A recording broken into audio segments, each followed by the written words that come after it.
Ukubulawa kwaThobile Skosana kuthinde iSouth Africa yonke khulukhulu enkundleni zokuthindana. Nanje isitshaba sisathukiwe ngesihluku khulukhulu ngombani kwaDlawulale ebeyaziwa njengendaweni yokuthula nje. Umlayezo yokudana enkundleni zokuthindana itshengisa ukuthi isitshaba besinethemba lokuthi UNaSkosana uza kutholakala saphila ngemva kokugeka kombiko wokunyamalala kwakhe. Isidumbu sakhe sitholakele ngelesine ekuseni ngemlanjeni wangekhathazweni nawe yamela ngedrayini.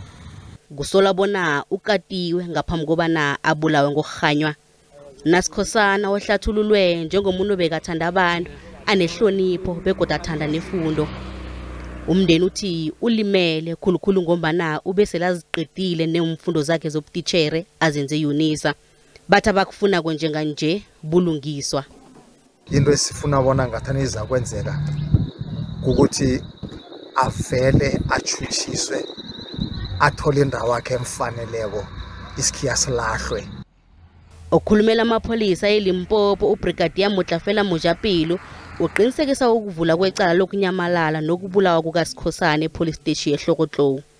A team of police officers led by the station commander received information which was then followed up.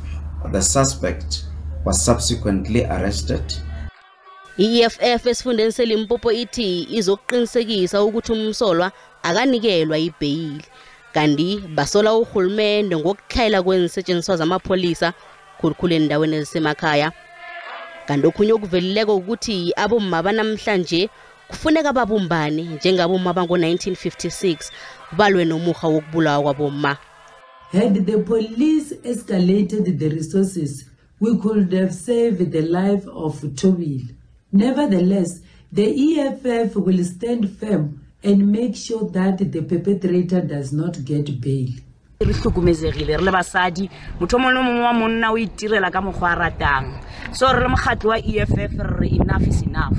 I think it's about time now re le basadi re emelele like the women of 1956 ba ba ile go ba tsena tseleng ba yollela taba ya pasa.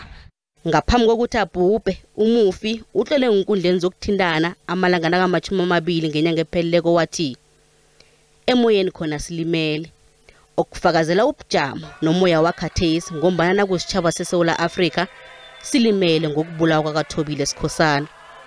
Lala uphumule ejala kwaThamana. Nginguphindile Msiza wendaba ze SABC eAuckland Park eJohannesburg.